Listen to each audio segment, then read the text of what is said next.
दुनिया के आर्थिक नक्शे पर एक ऐसी जंग छिड़ चुकी है जिसमें मुकाबला महज पैसे या संसाधनों का नहीं बल्कि प्रतिष्ठा, प्रभाव और प्रभुत्व का है। एक तरफ वो देश जो खुद को इकलौती महाशक्ति मानता है, अमेरिका, और दूसरी तरफ एक ऐसा भारत जो अब किसी की शर्तों पर झुकने वाला नहीं। यह किस्सा है उस काले तरल की जिसे कच्चा तेल कहा जाता है और जिसे भारत ने केवल अपनी तरक्की का जरिया नहीं बल्कि अपनी कूटनीति का सबसे असरदार हथियार बना लिया है। कहानी की पटकथा लिखी गई थी फरवरी 2022 में जब रूस ने यूक्रेन पर हमला बोल दिया। बस फिर क्या था, अमेरिका और यूरोपीय देश तिलमिला उठे। रूस पर आर्थिक पाबंदियों की बौछार शुरू हो गई। उनकी सोच ये थी कि अगर रूस का तेल कोई न खरीदे तो वो घुटनों पर आ जाएगा। लेकिन उनकी एक बहुत बड़ी चूक यही हो गई। उन्होंने भारत के इरादों को नजरअंदाज कर दिया। जहां पूरी दुनिया रूस से दूरी बना रही थी, वहीं भारत ने उस हाथ को थाम लिया जो मुसीबत में था। और इस हाथ थामने में सिर्फ दोस्ती नहीं थी बल्कि दूरदर्शी कूटनीति छिपी थी। भारत ने रूस से बेहद सस्ती दरों पर कच्चा तेल खरीदना शुरू कर दिया और ये महज कोई कारोबारी सौदा नहीं था। ये भारत का दुनिया के सामने सीधा ऐलान था, हम अपनी ऊर्जा सुरक्षा और राष्ट्रीय हितों पर किसी का दबाव नहीं चलने देंगे। चाहे वॉशिंगटन हो या ब्रुसेल्स, सबको सुनना पड़ा। अमेरिका और उसके साथियों ने जो सोचा था वो हुआ नहीं। भारत ने उस संकट को मौके में बदल दिया। भारत की इस चाल से न सिर्फ रूस को आर्थिक सहारा मिला बल्कि अमेरिकी प्रतिबंध भी हवा हो गए। जहां पश्चिमी देश रूस के तेल पर प्रतिबंध लगा रहे थे, वहीं भारत ने रिकॉर्ड मात्रा में रूसी कच्चा तेल खरीदना शुरू किया। और देखिए 2025 तक आते आते ये रिश्ता और गहरा हो गया। रूस और भारत की यह दोस्ती अब महज व्यापार तक सीमित नहीं रही, यह एक रणनीतिक साझेदारी का रूप ले चुकी है। अब रूस भारत को न सिर्फ सस्ते दाम पर कच्चा तेल दे रहा है बल्कि उसमें डॉलर की जगह रुपये और रूबल में भुगतान की व्यवस्था भी शुरू हो चुकी है। इससे दोनों देशों ने डॉलर पर निर्भरता भी घटा दी है और वैश्विक अर्थव्यवस्था में अमेरिका की पकड़ को सीधा झटका दिया है। जो आर्थिक जाल अमेरिका ने रूस के लिए बुना था, उसमें खुद उलझता नजर आ रहा है। भारत की नीति ने यह साबित कर दिया कि नई दिल्ली अब कोई भी फैसला अपनी जरूरत, अपने हित और अपनी शर्तों पर ही करेगी। और इसी का नतीजा है कि जब पूरी दुनिया किसी एक धारा में बह रही थी, भारत ने अलग रास्ता चुना और आज उसी राह पर बाकी देश भी धीरे धीरे चलने को मजबूर हो रहे हैं। आज रूस और भारत की दोस्ती की यह मिसाल ऊर्जा क्षेत्र से आगे निकलकर रक्षा, तकनीक और व्यापार के हर मोर्चे पर अपना असर दिखा रही है। अमेरिका जो कभी सोचता था कि वो पूरी दुनिया की नकेल अपने हाथ में रखेगा, अब देख रहा है कि किस तरह उसकी पकड़ ढीली पड़ती जा रही है। भारत ने यह दिखा दिया कि अगर दूरदर्शिता हो तो हर संकट में अवसर छिपा होता है। और यही है उस चाणक्य नीति की असली तस्वीर जिसने आज महाशक्तियों को भी सोचने पर मजबूर कर दिया है। रूस और भारत की दोस्ती अब केवल कूटनीति तक सीमित नहीं रही, ये एक ऐसा गठजोड़ बन चुका है जिसने वैश्विक अर्थव्यवस्था के समीकरण हिला दिए हैं। अमेरिका ने सोचा था कि उसकी धमकी और प्रतिबंधों की आंधी में हर देश झुक जाएगा, लेकिन भारत ने इस आंधी को अपनी कूटनीति की ढाल से रोक दिया। रूस से कच्चा तेल खरीदने के मामले में भारत ने जो कदम उठाया, उसने सारी पुरानी परंपराएं तोड़ दी। भारत ने न केवल रूस से भारी मात्रा में तेल मंगवाया बल्कि इस व्यापार को अपनी विदेश नीति की रीढ़ भी बना लिया। जैसे जैसे रूस से भारत का तेल आयात बढ़ा, वॉशिंगटन की बेचैनी भी उतनी ही तेज होती चली गई। इसी बेचैनी में अमेरिकी संसद में एक विधेयक पेश हुआ जिसे आप अमेरिका का आर्थिक ब्रह्मास्त्र कह सकते हैं। रिपब्लिकन सीनेटर लिंडसे ग्राहम ने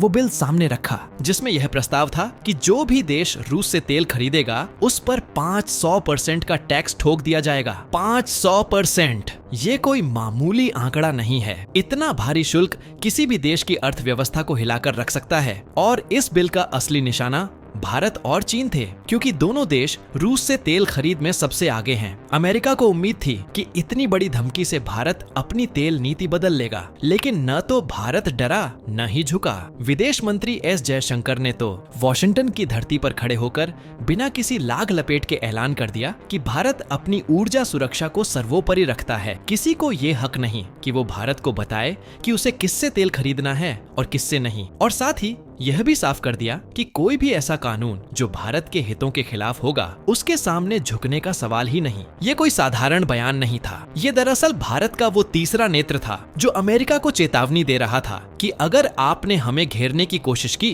तो अंजाम खुद आपके लिए भी अच्छा नहीं होगा। जयशंकर ने अमेरिका को यह भी साफ बता दिया कि अगर यह बिल पास होता है तो इसका असर केवल रूस से भारत के व्यापार तक सीमित नहीं रहेगा, ये उन अरबों डॉलर के भारत अमेरिका व्यापार पर भी पड़ेगा जिस पर दोनों देशों की अर्थव्यवस्थाएं टिकी हुई हैं। यानी अब गेंद अमेरिका के पाले में थी। फैसला उसे करना था, भारत जैसा विशाल बाजार गंवाए या अपनी जिद पर अड़ा रहे। उधर भारत ने भी यह चेतावनी यूं ही नहीं दी थी। इसके पीछे थे वो ठोस आंकड़े जो हर दिन खाड़ी देशों को बेचैन कर रहे थे। टैंकर ट्रैकिंग डाटा की माने तो जून 2025 में भारत का रूस से कच्चा तेल आयात 2.08 मिलियन बैरल प्रतिदिन तक जा पहुंचा और ये पिछले कई महीनों में सबसे ऊंचा आंकड़ा था। दिलचस्प बात ये थी कि भारत की कुल तेल खरीद में अकेले रूस की हिस्सेदारी 43.2% हो चुकी थी। सोचिए, खाड़ी के इराक, सऊदी अरब और संयुक्त अरब अमीरात जैसे 3 बड़े सप्लायर मिलकर भी इतना तेल भारत को नहीं दे पा रहे थे जितना अकेला रूस दे रहा था। ये वही आर्थिक चक्रव्यूह था जिसे भारत ने अपनी रणनीति से बुना था। अमेरिका के सारे दबाव, धमकियां और योजनाएं उस चक्रव्यूह में उलझ कर रह गईं। आज भारत ने दुनिया को ये दिखा दिया है कि आर्थिक दबाव और प्रतिबंधों के इस युग में भी कोई देश अगर अपने हितों को लेकर अडिग रहे तो वो महाशक्तियों के बनाए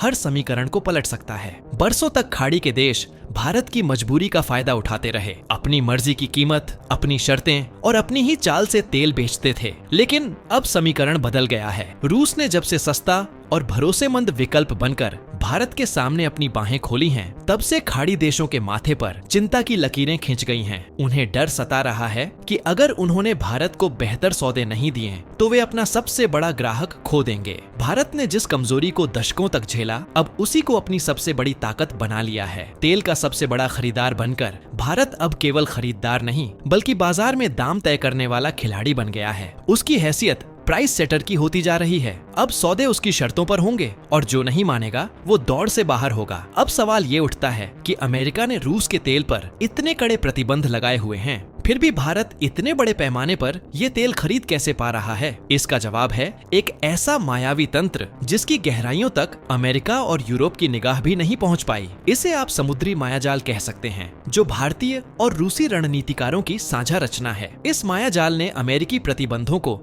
न केवल चकमा दिया बल्कि उन्हें पूरी तरह से बेजान बना दिया है। इस तंत्र का पहला आधार है एक वैकल्पिक शिपिंग और बीमा नेटवर्क। पश्चिमी देशों ने रूसी जहाजों और उनके बीमा पर रोक लगा दी थी, लेकिन रूस और भारत ने मिलकर एक शैडो फ्लीट खड़ा कर लिया। पुराने टैंकर, रूस की अपनी जहाजरानी कंपनियां और कुछ चीनी जहाज सब मिलकर वो काम कर रहे हैं जो अमेरिका रोक नहीं पा रहा। इन जहाजों का बीमा भी अब पश्चिमी कंपनियां नहीं बल्कि रूसी और भारतीय कंपनियां करती हैं। इससे पश्चिम का बीमा बाजार भी दरकिनार हो गया है। दूसरा बड़ा किला है भुगतान प्रणाली। चूंकि डॉलर में कारोबार करते ही अमेरिकी प्रतिबंधों का खतरा था, इसलिए भारत और रूस ने मिलकर रुपया रूबल में लेन देन की व्यवस्था बनाई। इससे उनका पूरा तेल व्यापार अमेरिकी बैंकिंग सिस्टम और स्विफ्ट नेटवर्क से बाहर निकल गया। अब अमेरिका चाहकर भी न इसे ट्रैक कर सकता है न रोक सकता है। ये दरअसल एक समानांतर आर्थिक व्यवस्था है जो पश्चिमी वित्तीय निगरानी तंत्र से भी बचकर खड़ी कर दी गई है। एक ऐसा नेटवर्क जहां नियम भारत और रूस ने खुद बनाए हैं और उसी पर चल रहे हैं। अब भारत वो देश नहीं रहा जो केवल बनाए गए कानूनों का पालन करे, वो अब अपने लिए नए नियम गढ़ रहा है। इस पूरी बिसात पर भारत की अगली चाल थी तेल का शुद्धिकरण, यानी रूसी कच्चे तेल को भारत में आकर रिफाइन किया जाता है और फिर उसे दूसरे देशों को बेच दिया जाता है और उस पर अब कोई रूसी टैग नहीं रहता। ऐसे में अमेरिका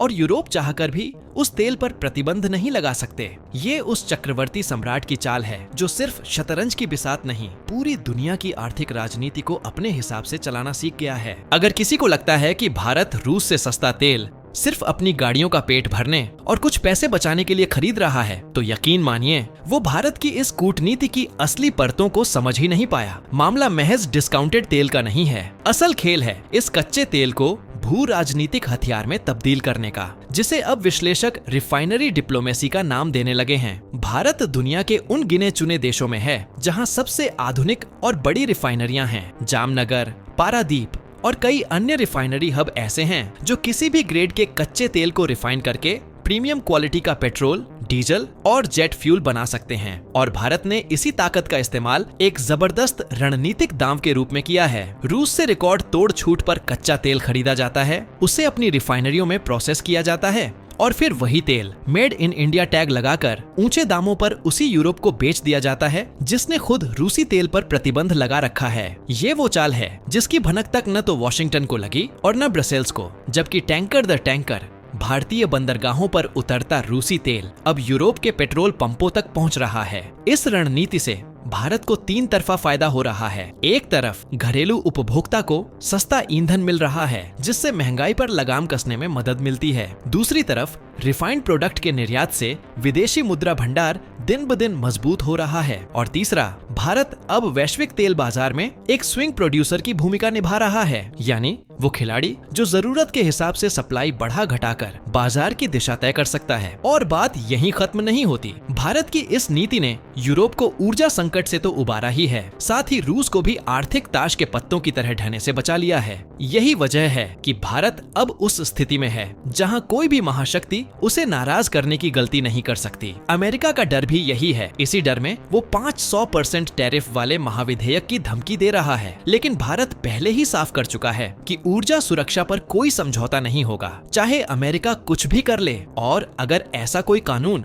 वाकई अस्तित्व में आया तो भारत के पास भी अपने आर्थिक तरकश में तीर भरे पड़े हैं। चाहे विश्व व्यापार संगठन में अमेरिका को घसीटना हो या कोई और बड़ा व्यापारिक हथकंडा चलाना, भारत अब इन दावों में पारंगत हो चुका है। कई जानकार तो यह भी मान रहे हैं कि तेल की इस चाल के पीछे कहीं और भी बड़ी बातें छिपी हैं। कयास ये लगाए जा रहे हैं कि सस्ते तेल के बदले रूस भारत को अपनी सबसे एडवांस परमाणु पनडुब्बी टेक्नोलॉजी, फाइटर जेट इंजन और स्पेस टेक्नोलॉजी सौंप सकता है। और अगर इसमें जरा भी सच्चाई है तो समझ लीजिए कि एशिया का शक्ति संतुलन हमेशा के लिए बदलने वाला है। भारत ने साफ कर दिया है कि अब उसकी विदेश नीति एनर्जी फर्स्ट डिप्लोमेसी के सिद्धांत पर चलेगी। कोई भी नीति, चाहे वो अमेरिका की हो या यूरोप की, अगर वो भारत की ऊर्जा सुरक्षा को खतरे में डालेगी तो वो भारत के लिए अस्वीकार्य होगी। यही सोच अब ग्लोबल साउथ के देशों को भारत के नेतृत्व में एकजुट कर रही है। ये वही नया भारत है जिसकी आवाज अब दुनिया सुनने को मजबूर है। वो आवाज जो न दबती है,